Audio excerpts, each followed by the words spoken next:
3 महामंत्र। ओम त्वमेव साक्षात् श्री महालक्ष्मी महासरस्वती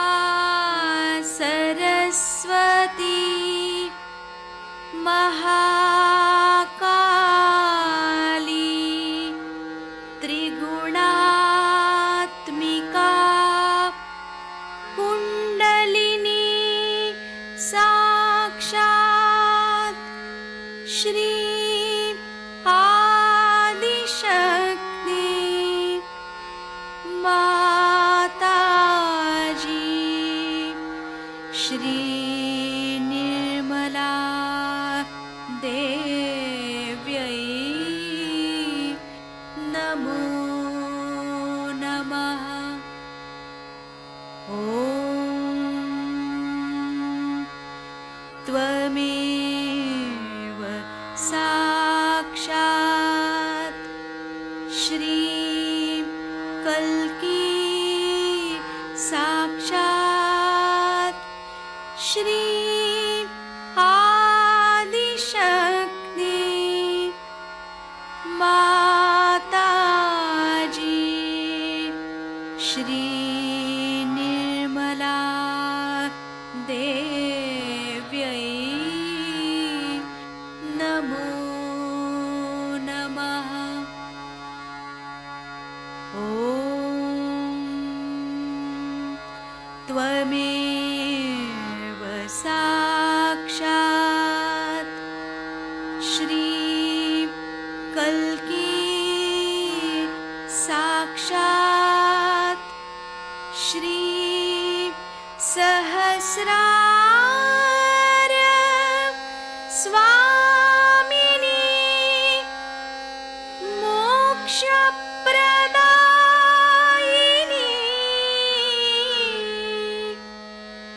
माताजी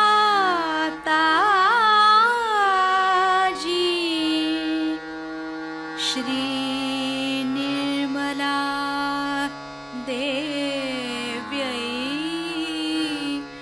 नमो नमः। श्री गणेश मंत्र।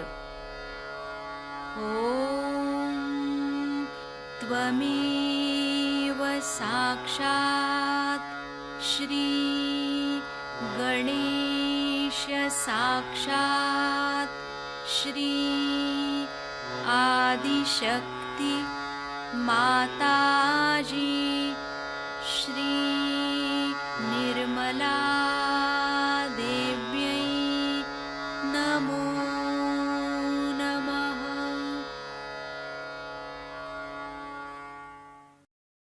जय श्री माता जी।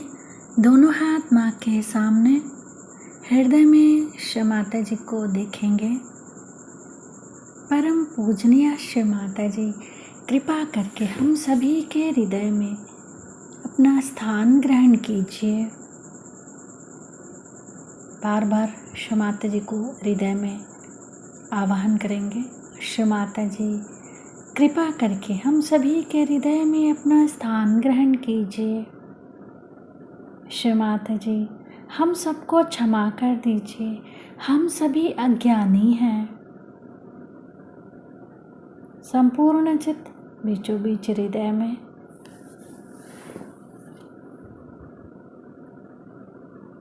क्षमा रूपेण संस्थिता या देवी सर्वभूतेषु क्षमा रूपेण संस्थिता नमस्तस्यै नमस्तस्यै नमस्तस्यै नमो नमः।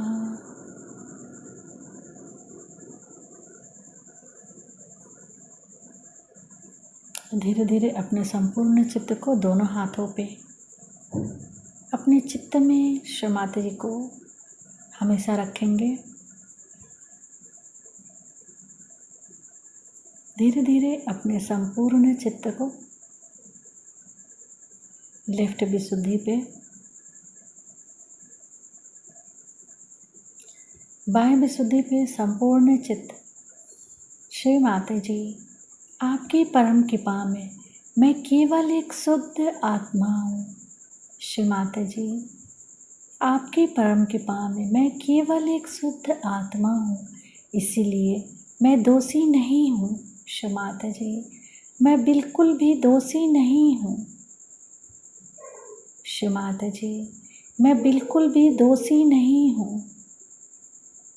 श्री माता जी, मैं बिल्कुल भी दोषी नहीं हूँ।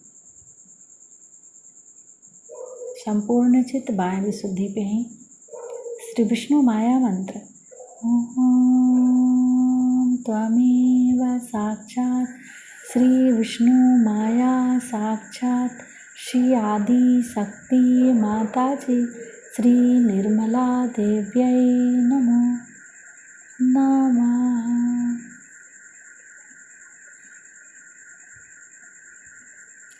बाह्य विशुद्धि पर अपने चित्त को क्लॉकवाइज घुमाएंगे 7 टाइम्स।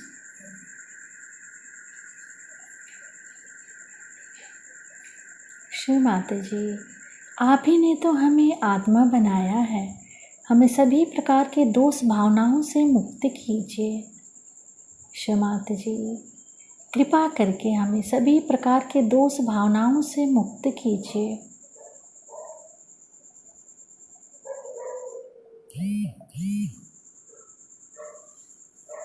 धीरे धीरे अपने संपूर्ण चित्त को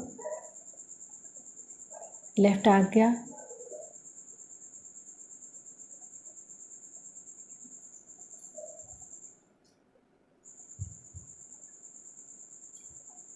फिर सहस्त्रार। सहस्त्रार पे माँ के श्रीचरण कमलों को देखेंगे। माँ के श्रीचरण कमलों की परिक्रमा सहस्त्रार पे करेंगे 7 टाइम्स।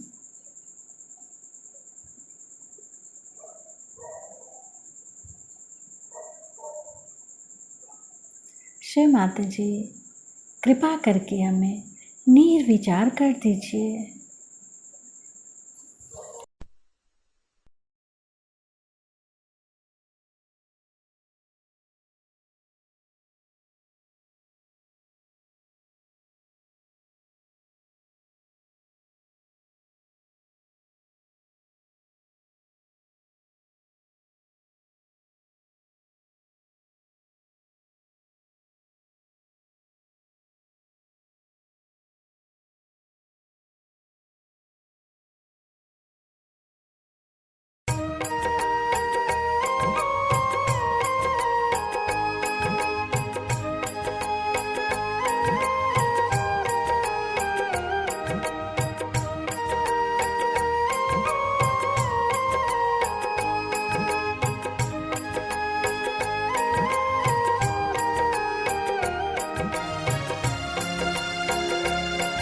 कि महाशिवरात्रि के दिन हम लोग सब साथ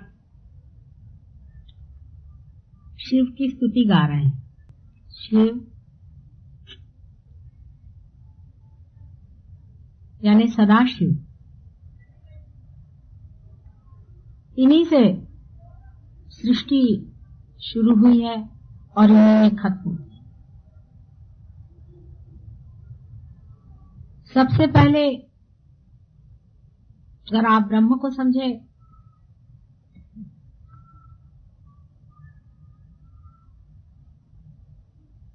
तो ब्रह्म से शक्ति और शिव, जैसे कि एक सेल के अंदर उसका न्यूक्लियस होता है, उसी की तरह शिव और शक्ति सबसे पहले ब्रह्म में स्थापित होते। सृष्टि कैसी हुई, किस प्रकार ये घटना घटित हुई, किस प्रकार ब्रह्म शिव और शक्ति के रूप में प्रकट हुए, ये सारी बातें मैं आपको शनिवार और रविवार में बताऊंगी।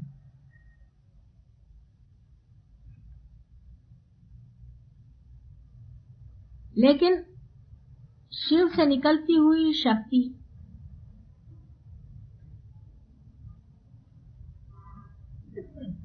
जब एक बाराबोली में घूमती है,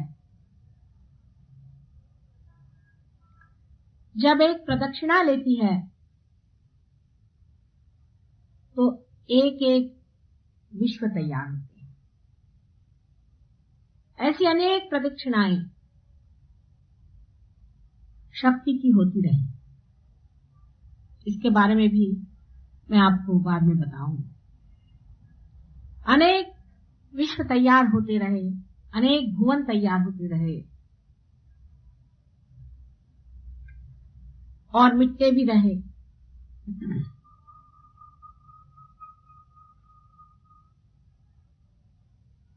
शिव से शक्ति हट करके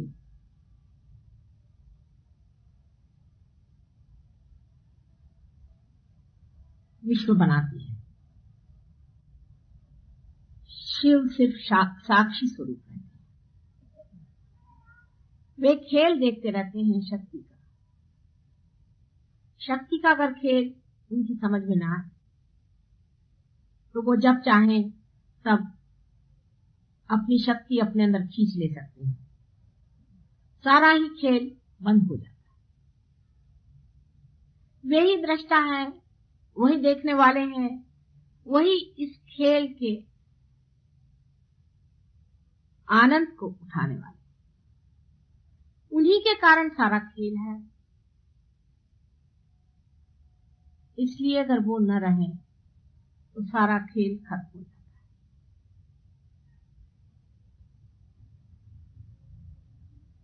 वो स्थिति है,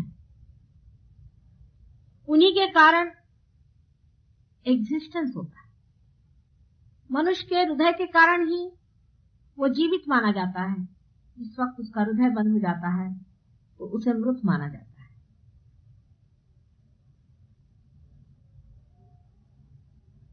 जब शिव अपनी आंखें बंद कर लेते हैं तो उसे संहारक कहा जाता है।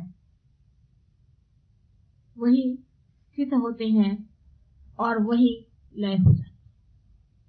क्योंकि वो स्थित हो सकते हैं, वो लय भी हो सकते हैं।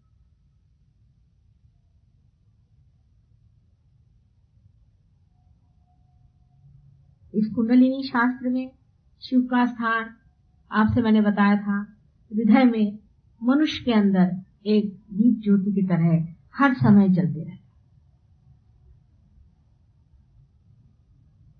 जिसके कारण हमारे अंदर सत असत विवेक बुद्धि जागरूक है, जो हमें मना करती रहती है कि ये नहीं करो, ये गलत है, ये अधर्म है, ये बुरी बात।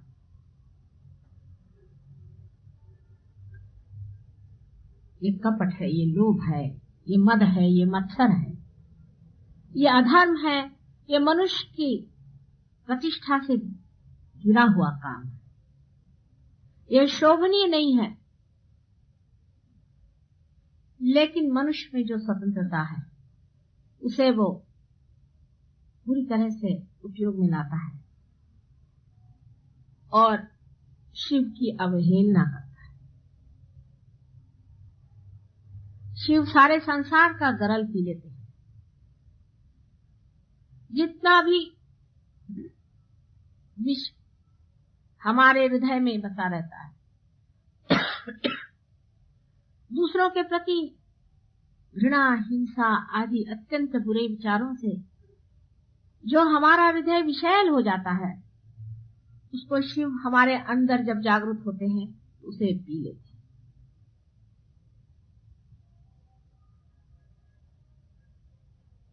शिव का खाद्य ही, उनका पीना ही गरल है।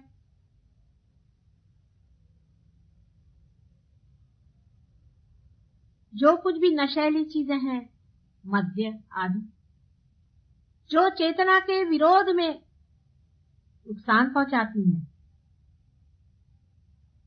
उन्हें शिव प्राशन कर लेते हैं। संसार का जितना भी इस प्रकार का विष है, उसे वो ग्रहण कर लेते हैं अपने अंदर। इसीलिए उनको महाशिवरात्रि के दिन हम लोग प्रतीक रूप में भंग आदि नशीली चीजें अर्पित करते हैं। इसका अर्थ मनुष्य ये लगा लेता है कि अगर शिव भंग पीते तो हम भी पीते, अगर शिव शराब पीते हैं तो हम भी शराब पिएंगे। आप क्या शिव जी? उनके पांव के धूल के बराबर भी आप हैं। जिन्होंने संसार का सारा गरल पी लिया, उसके भी पीने वाले कोई चाहिए। देवी सारे भूतों को खा जाती है। रक्त बीज का जो रक्त संसार में गिरता था, उसके एक एक बूंद को देवी चाट दे। क्या आप लोग इसे चाट सकते हैं?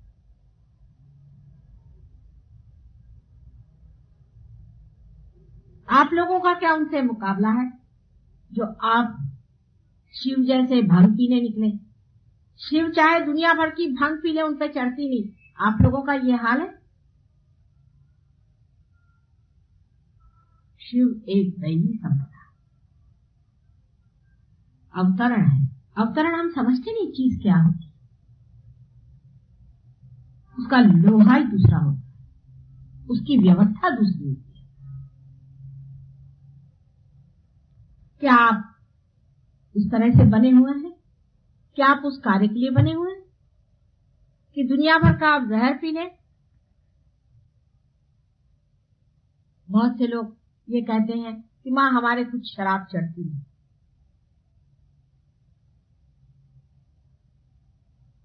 इससे बढ़कर और कोई भी झूठ नहीं हो सकता।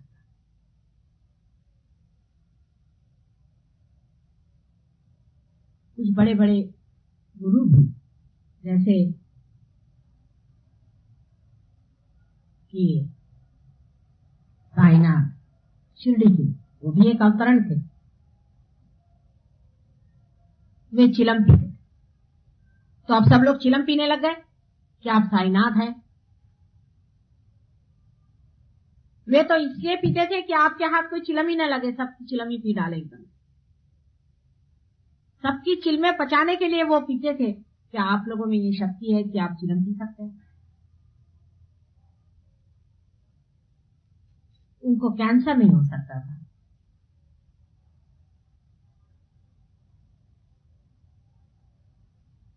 शिव के भक्त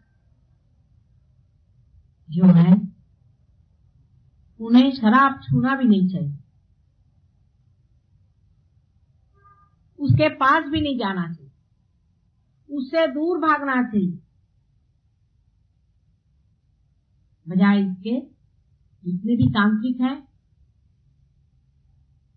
वो 5 मकार लेके बैठे हैं। वो क्या करते हैं? अपने को शाक्त कहलाते हैं, शक्ति के पुजारी कहलाते हैं, शिव के पुजारी कहलाते हैं, और इस कदर व्यभिचार। शिव और व्यभिचार जो संपूर्ण ब्रह्म स्वरूप है, उसका नाम लेकर इतना महापाप करना, अपनी दुर्गति की पूर्ण व्यवस्था करना। एक माँ के नाते मैं आपसे बताती हूँ कि इस तरह की गलतफहमी में कभी मत। तंत्र का तरीका जो है बिल्कुल शैतानी तरीका है। आज महाशिवरात्रि के रोज मैं चाहती हूँ कि आपको उसके बारे में थोड़ा सा जरूर बताऊंगा। तंत्र की व्यवस्था ये होती है कि जो चीज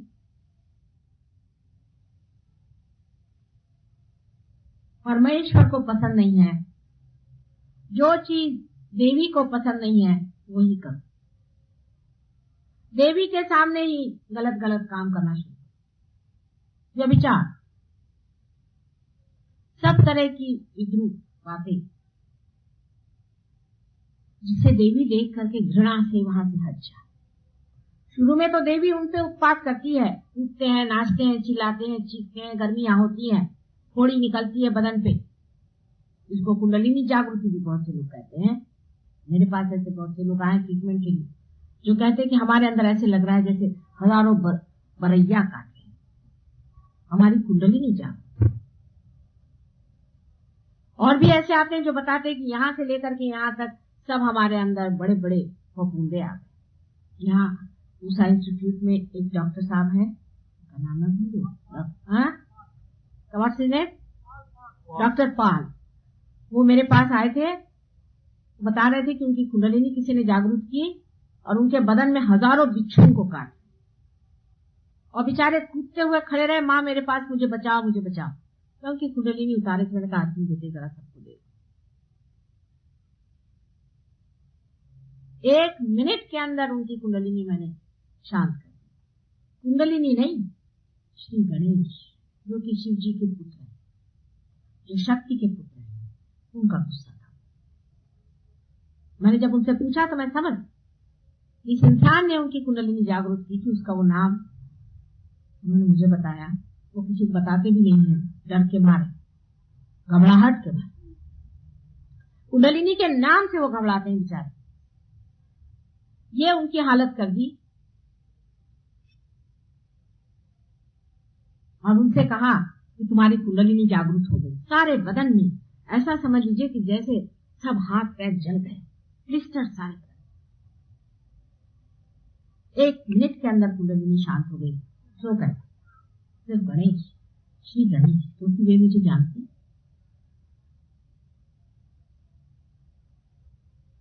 ऐसे तांत्रिकों से बहुत बच के रहने की जरूरत है। देवियों के सामने जाकर खजुराहो में आप जाके देखिए, इन तांत्रिकों ने क्या उत्पात कर रखा है। 6वीं सदी में शंकराचार्य के बाद में तो इन्होंने एक नया ही जंग खड़ा कर। जैसी देवी की बात उन्होंने कही, उन्होंने सोचा कि हाँ अब माँ का राज्य आने वाला है, चलो इसके पीछे। उस वक्त के राजा लोग बहुत ही गिरे हुए, बहुत ही बुरे नजर से देवी की ओर देखते। इतने दुष्ट लोग उस वक्त राज्य करते थे, पूरा पट्टा की पट्टा यहां से बंगाल तक। और उनके जो मंत्री लोग थे वो यही थे, जैन। जैन लोगों में खाने के मामले में तो पट्टे बांध के घूमते हैं मुंह पर। औरत के मामले में कोई झगड़ा नहीं, मुंह पे पट्टे बांध के घूमने से सोचते हैं हो गया। कृष्ण को नाम धरते हैं, वो संहारक था। राम को नाम धरते हैं, वो संहारक था। हालांकि महावीर बहुत ऊंची चीज है। जैसे हमने सबका ही ठिकाना किया है, ऐसे जैनियों ने महावीर का भी ठिकाना कर दिया। ये तो सभी के एक एक ढंग होते हैं। उन्होंने ये कथा चलाई कि छोटे छोटे लड़के लड़कियों को भी वो आश्रमों में भेजते, जैसे कि पोप करते हैं। उस वजह से इस कदर अनैतिकता बढ़ गई, जबरदस्ती की बात। यहां तक कि ब्राह्मणों ने भी ये बात उठाई कि विवाह के पश्चात भी मनुष्य को बिल्कुल संयमित रहना चाहिए और ब्रह्मचर्य में रहना चाहिए। बिल्कुल अननेचुरल सी बातें। उसके जो दबाव से खजुराहो जैसी गंदी चीजें तैयार।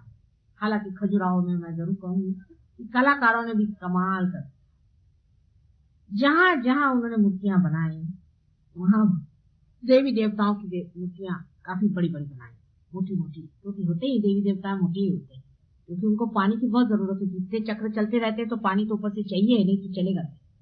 और बाकी ये छोटी छोटी लंबी लंबी पतली पतली कहीं कहीं उन्होंने लगा दी राजा को खुश करने के लिए। लेकिन वो कोणार्क का जो वो था, तांत्रिक था, वो उसका क्या था। अब वहीं पर आप देखिए पास ही में ऐसे भी मंदिर हैं जहां पर ये वाममार्गी जा करके और देवी को असंतोष बनाते, मदिरा पीते, शराब पीते और व्यभिचार करते। और जब वहां से देवी का चित्त हट जाता है, यहां तक हमारा फोटोग्राफ से आपको बताते हैं, आपसे अभी तो आपको वाइब्रेशन आएंगे अगर आप देखें तो। लेकिन अगर इसके सामने व्यभिचार होना शुरू होगा तो इसमें से फोटोग्राफ में से हम गायब, आपको कोई वाइब्रेशन नहीं आने वाला।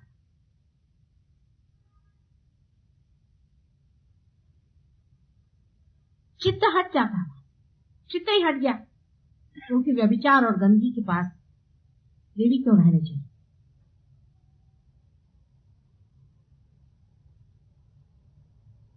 वैसी जगह शिव जी बैठते हैं काफी देर, और तड़ाके भी बहुत देते हैं। भैरव नाथ भी वहां जमे, उनके तड़ाके के बगैर लोग ठीक नहीं। पहले खूब तड़ाके खाते, बड़ी हालत खराब होती है, पर तो भी बेशरम जैसे लगे ही रहते। वही से तपस्या करते, बीमार पड़ते हैं, आफतें होती हैं, उल्टियां होती हैं, खून गिरता है, सब होता है, बदन में आग हो जाती, पर तो भी जमे रहते। फिर शिव जी भी वहां से लुप्त हो जाते। फिर अपना वहां अड्डा जमाया, चरस भांग घोल करके, और गजेड़ियों की वहां महफिल बैठती है, रात में व्यभिचार होते, और उसके बाद फिर स्पिरिट्स बुलाए जाते, और उन स्पिरिट्स को हाथ में लेकर के फिर उसी से सब ये जो धंधे जो मैंने कल आपको बताए थे वो किए।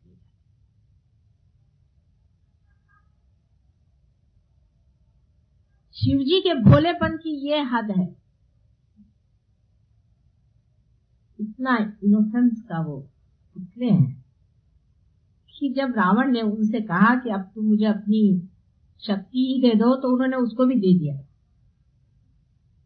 इतना भोलापन, निष्पाप, जिनको कि पाप ही क्या है नहीं मालूम, पाप को भी खा जाए, सबके सब चीज खा जाए, लाओ जो कुछ खाना है खा। जैसे गंगा में सारे पाप धुलते हैं कहते हैं, तो आप समझ सकते हैं कि गंगा में इसलिए पाप धुलते हैं कि शिव जी के जटा से उतर आई, इसी जिनके जटा को छूने से ही इतने पाप धुलते हैं, जो स्वयं साक्षात जो होंगे सो क्या होंगे तो बता दी। जिनका साक्षात करने से ही सारे जिसके पाप धुल जाते हैं, जिनको याद करने से ही सबके जो जितने भी भवसागर के जितने भी लगे हुए पशु पक्षी के तरह से चिपके हुए जो कुछ भी गंध मैल आदि जीवित और निर्जीव जो कुछ भी हो, सारी बाधाएं हैं जिसकी खत्म हो जाती है। ऐसे शिव जी के लिए लोग ये कहते हैं कि व्यभिचार से शिव जी खुश होते। ऐसे संसार में क्या बात की जाए। ये तांत्रिक शिव जी के दुश्मन नर्क में मरेंगे कीड़े के मौत से, हजारों वर्षों तक ये नर्क में रहे, इसमें कोई शंका नहीं। लेकिन जो लोग इनकी बातों में फंसते हैं और इनके चक्करों में घूमते हैं, भूत प्रेत आदि को इस्तेमाल करते हैं, दूसरों का नाश करते हैं, वे भी उनके पीछे ही जाने वाले। शिव जी के इस महापर्व के दिन सहज योगी जितने भी हैं उनको निश्चय करें कि हमारा हृदय अत्यंत स्वच्छ, उसमें सारण्य सज्जनता, हम अपने को देखें और शर्माएं कि क्या हम इतने दुर्जन हैं तो इस तरह की बातें हम सोचते हैं। अपने हृदय को देखें और पूछें कि क्या हम इतने कपटी और गिरे हुए लोग हैं कि हम इस तरह की बातें सोचते हैं। शिव जी को जागरूक रखने के लिए मनुष्य को अत्यंत सरल हृदय होना है। शिव जी भोले थे, ऐसे आदमी बड़े भोले थे, और लोग कहते हैं कि ऐसे लोग ठगे जाते हैं। सारी दुनिया ने भी ठग लिया तो कुछ नहीं गया, आपके ठगने पे सभी चला जाता है, आप किसी को मत ठगिए। इसमें कोई बड़ी भारी बहादुरी नहीं है कि आप बेवकूफी करें। आपने अगर किसी को एक मर्तबा ठगा, उसकी माफी नहीं हो सकती। आपको कोई 1000 बार ठग ले, आपका कुछ नहीं। जो आदमी भोला होता है उसको कोई ठग ही नहीं। ये तो मन के भाव है, इसने इसको ठग लिया, उसने उसको ठग लिया। आप ठग करके क्या इकट्ठा करते? धन, ठगा हुआ धन, दूसरे को ठगा हुआ धन कितना नुकसानदेह होता आपको पता नहीं। अभी राहुरी में एक सज्जन मेरे पास आए और मुझसे कहने लगे कि हमारे पुरखों का कुछ पैसा जमीन में गड़ा हुआ है माँ, और हमें मालूम है वो गड़ा हुआ। 3 पुश्त पहले किसी ने वो निकालने की कोशिश की, उसी दिन उस घर में 3 मृत्यु हुई। उसके बाद दूसरे पुष्ट ने शुरू किया, उस वक्त भी फिर 3 मृत्यु हो गई। फिर चौथी मर्तबा ऐसा हो गया। अब हम हैं, अब हम क्या करें? मैंने कहा भूल जाओ, बिल्कुल भूल जाओ, उसको खत्म होने दो, उसको छूने की जरूरत नहीं। किसी को मार के, किसी के बाल बच्चे भूखे रख के, किसी की आत्मा को तड़पा के आपकी पैसा लेकर के आए हैं। उनकी आत्माएं जो तड़पती हैं वो बहुत बड़ी प्रचंड शक्ति है, आपके बच्चों के बच्चों के बच्चों तक खा जाए।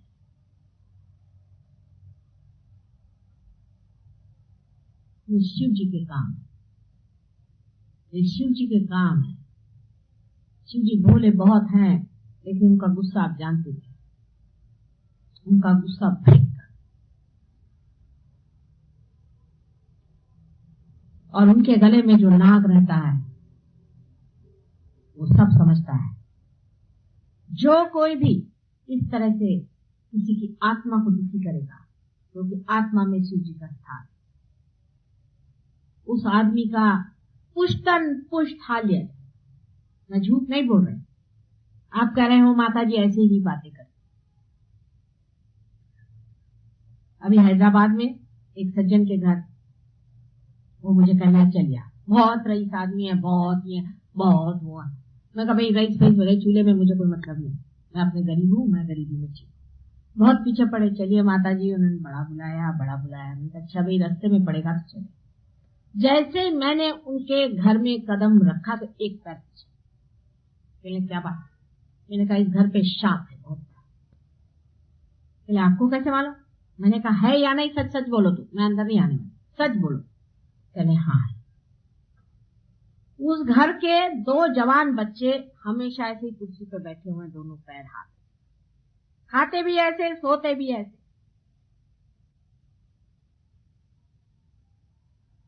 मेरे से कहने लगा कि माता जी इनको ठीक करिए। मैंने कहा देखिए मुझे क्षमा करो, मैं जा रही, मैं बाहर निकल। मैंने कहा अभी तुम वही काम कर रहे हो जो तुम्हारे पुरखों ने किया है। कहले हमारे खानदान में हमेशा 2 बच्चे ऐसे ही होते हैं, तो भी आपकी नहीं बात छूटी। और इस पुष्ट में तो यही 2 बच्चे हैं, तीसरा है ही नहीं, तो इस खानदान का क्या? मैंने कहा आप खानदान ले बैठो, पैसा लेके बैठो और उसको चाटो आप और खाओ और इनके चिपकाओ चारों तरफ, और उतना भी नहीं होगा तो प्रोसेशन निकालो। किसी की आत्मा को दुख देना, विशेषकर किसी गरीब को दुख देना, उसकी आत्मा से आह लेना, आपको पता होना चाहिए शिव जी का राज सब दूर चल रहा है। आपको दिखने में लगता है कि आपने कुड़की ले आए, उसके घर का सारा सामान लूट के आप चले आए। घर में बहू आई है, उसको सता रही है सास, उसको बड़ा मजा आ रहा है, उसको छल रही है। मेरे को इतना मेरे सास ने छला तो मैं भी इसको छल। उसकी आहे मत लो, किसी गरीब की आह मत, किसी के हृदय की आह मत, कभी भी मत लेना। शिव जी वहां बसते हैं, जान लो। और जितना आदमी भोला होगा उतना ही वहां शिव जी का राज ज्यादा होगा। किसी भोले आदमी का कभी फायदा मत उठाना। भोले आदमी के सामने हमेशा नत, क्योंकि शिव जी वहां जाग रहे हैं, तभी वो भोला आदमी तभी भोला होता है जब उसके अंदर शिव जी जाग। भोले आदमी को लोग बहुत सताते हैं, उसको छलते।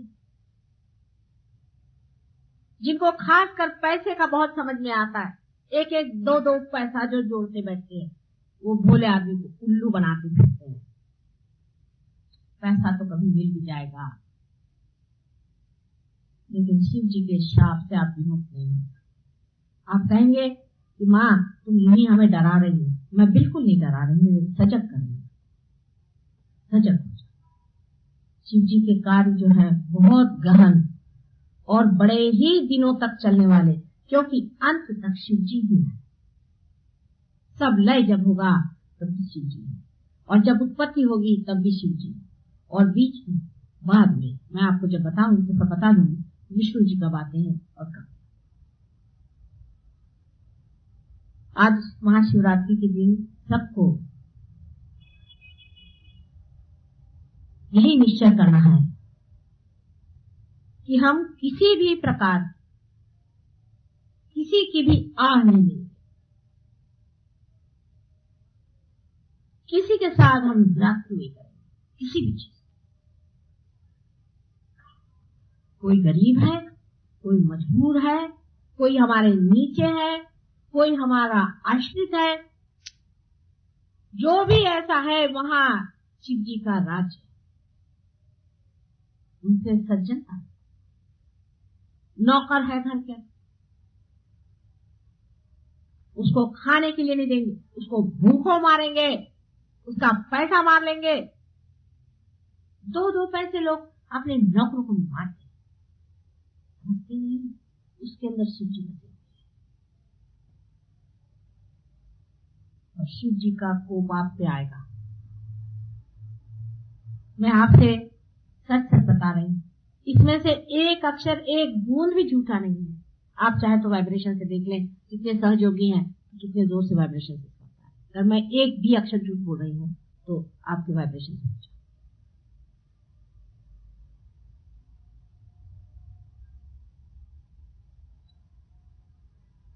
किसी के साथ जाति करना शिव जी के सामने गुनाहगार होना है।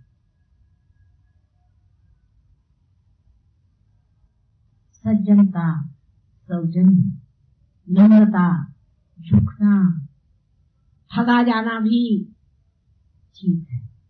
शिव जी का लिख दिया नाम, ठगे जाते बेटे कोई बात नहीं, मैं देख लूं। अरे उनके पास भैरवनाथ खड़े हुए हैं, एक सोटा लगाएंगे उनको तो ठीक हो जाओगे।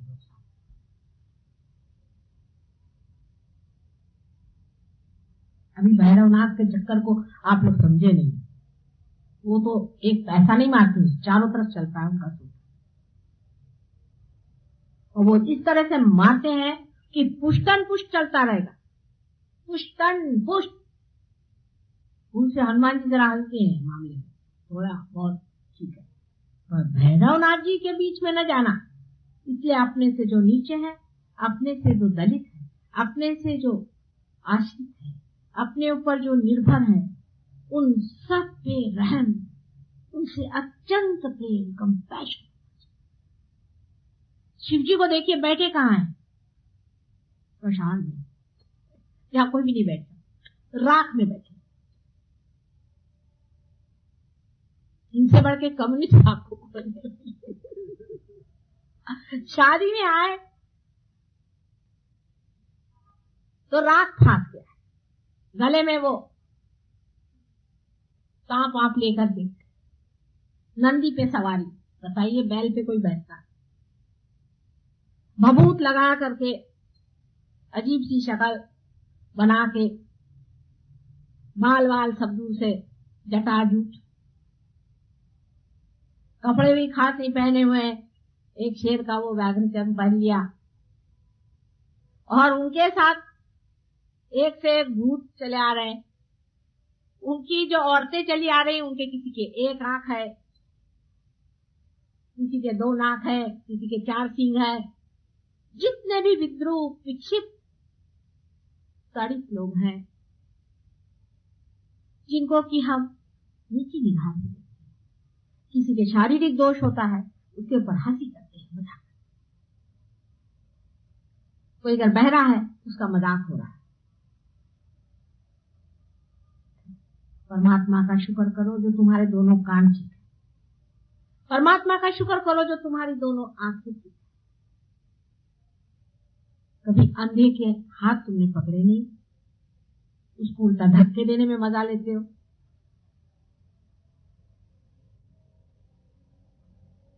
ऐसे शिव जी भगवान को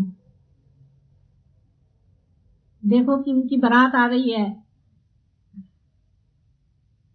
और पार्वती जी के घर के तो सब लोग बड़े बड़े हैं, विष्णु जी उनके भाई खड़े हुए हैं साथ में, सब बड़े सोफिस्टिकेटेड लोग हैं एक साइड में, और एक साइड में ये बारात चली आ रही शिव जी की। पर किसी की हिम्मत नहीं कि शिव जी को हंसे या उनके लोगों पर हंसे। दुनिया भर के जितने विद्रोह और कद्रू लोग हैं सबको लिए चले आ रहे हैं बड़े शान से, नीचे निगाह से नहीं। हम लोग तो अगर हमारा बाप गरीब होएगा तो उसको दफ्तर में आने को बनेगा, मेरे मत आना भैया, उसको कपड़े भी नहीं देंगे। अपने बाप से तक हम शर्माते हैं, इतने हम गुरु हैं। सबको बड़ी शान से लिए चले आ रहे हैं कि वाह भाई वाह। कोई बेचारे रंग धुड़ंग बेचारे, कपड़े नहीं कुछ नहीं, जैसे भी हैं चले आ रहे हैं शिव जी के साथ। अब पार्वती जी देखे घबरा रही, मेरा दूल्हा भी आया मेरे घर तो मेरी नाक कटा रहे हैं, कोई दो चार अच्छे तो ले आते कम से कम सामने में, लेकिन अब बोले तो बोले क्या, भैरवनाथ जी सामने चले आ रहे हैं, तो चैन की शादी भी क्या। लेकिन पार्वती जी के मन तो वही भाए हुए हैं, उनको तो कोई और पसंद नहीं। जैसे भी हैं ससुराल के लोग, जैसे भी है, चाहे उनके यहाँ औरतों की एक ही आंख हो, लेकिन तो भी पति के घर के लोग आए, उनका मान उनका पान, उनको नीचे निगाह से देखना, क्योंकि मैं बड़े विष्णु जी के घर, मेरे भाई खड़े हुए हैं विष्णु जी जैसे, कुबेर जिनके घर में पानी भरते हैं, और मैं हिमालय की बेटी हूँ।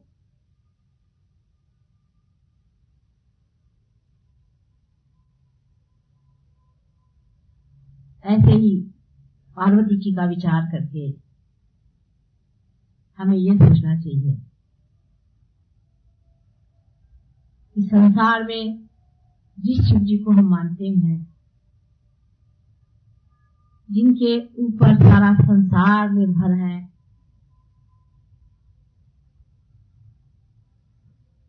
जो एक क्षण में ही हम सबको खत्म कर सकते हैं।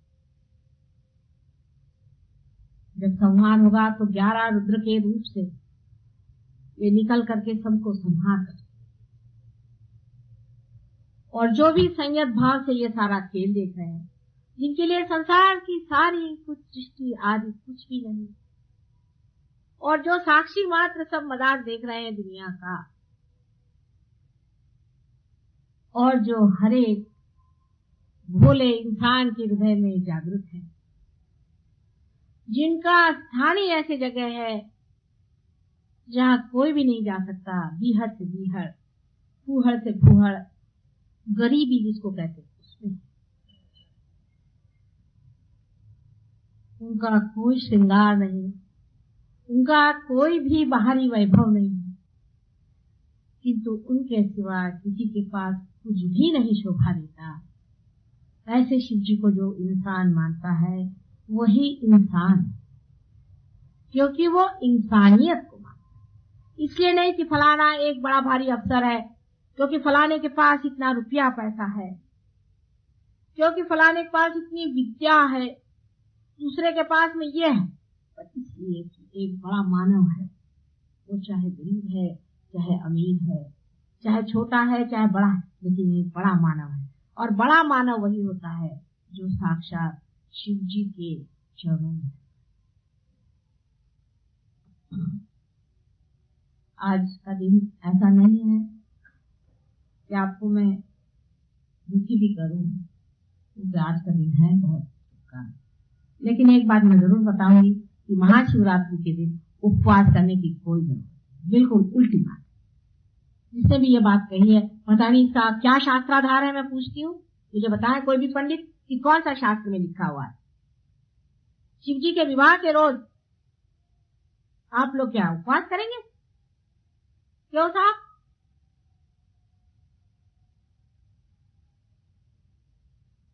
इसका कोई शास्त्राधार मुझे बताइए, मैं जानना चाहती।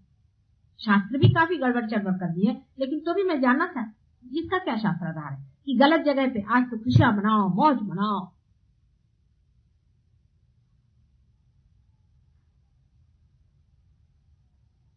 आज खुशियां मनाने का दिन। कितने लोग उपास करके आए? हाथ ऊपर करें जिन्होंने उपास किया है। आप लोग पार नहीं हो सकते, आज कोशिश कर लें। और आप जो पार हैं आप भी बच जाएंगे, नहीं आने वाले वाइब्रेशन। देख लो, कोशिश करके देख लो। आ रहे वाइब्रेशन? कुछ नहीं आ रहे, हल्के हो गए। झूठ नहीं बोलो तुम। तुमने तो नहीं किया उपास, इसीलिए तो आज मैं खुश हूँ तुमसे। तुमने नहीं किया, अच्छी बात। राजा बेटे हो। आज के दिन उपास नहीं करने का। आज खूब खाओ पियो, घर जाके लड्डू खाना, खा पी के फलाहार क्यों करना, आज तो खूब खाना है। उनका खाना है बादाम पिस्ता, खाओ। खाते हैं चना खाओ। देवी जी चना खाती है, आप लोग भी चना खाओ। फल फूल कौन खाता है? उल्टी उल्टी बातें सब करते हैं।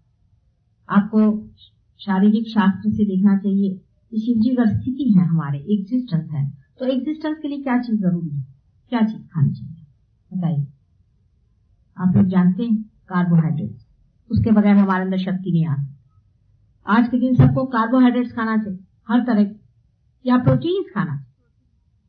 जितने भी आप प्रोटीन्स खाएं अच्छे हैं, अधिक से अधिक आप प्रोटीन्स खाएं। चने में प्रोटीन है, चना सिर्फ प्रोटीन है। अगर आप चना खाएं तो आपने प्रोटीन खा लिया। आज हर तरह के आपको प्रोटीन खाना चाहिए, जो भी प्रोटीन हो वो आज शिव जी के लिए खाना चाहिए। हृदय के लिए कितनी अच्छी चीज है प्रोटीन। अगर आप कृष्ण प्रकृति के हैं तो आपको कार्बोहाइड्रेट भी खाना चाहिए, और सबसे बड़ी चीज है प्रोटीन खाना चाहिए। और आज के दिन आप फल फूल खाएंगे जो कि नहीं खाना चाहिए। इसका कोई कहीं शास्त्राधार तो मुझे समझ में नहीं आता, पर रूढ़ी चल गई तो चले सब। अब जिसने चलाई वो ये तांत्रिक ही होंगे, कोई और तो कोई नहीं होता। मुझे तो और कोई समझ में नहीं आता कि कोई भी जानबूझ करके ऐसा काम करे। एक सीधा हिसाब सोचना चाहिए कि जिस दिन किसी का जन्म हो या विवाह हो, उस दिन भूखे नहीं रहते लोग, उस दिन मौत करते हैं, खुश होते। कोई मरता है उस दिन भूखे रहना। हम लोगों के यहाँ हिसाब ऐसा है, जिस दिन कोई मरे या नर्क के दरवाजे खुले उस दिन उपवास नहीं करना, उस दिन सवेरे उठ के खाना। तो आज सब लोग खुश खुश खाएं पिए। हाँ, नर्क चतुर्दशी के दिन उपवास करना चाहिए, तो उस दिन सवेरे नहा धो करके 4 बजे उठ करके पहले फराल कर। देखिए कितना उल्टा। अब मैं ये बात कहूं तो आप मुझे कबीर जैसे तो कह नहीं सकते, लेकिन हाँ आप कहेंगे कि माता जी तो सब उल्टी बातें बताते।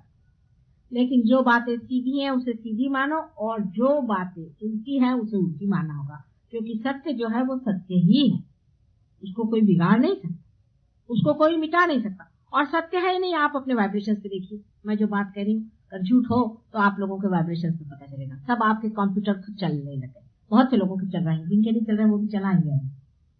इस बात पे जरूर वाइब्रेशन आएंगे सबके।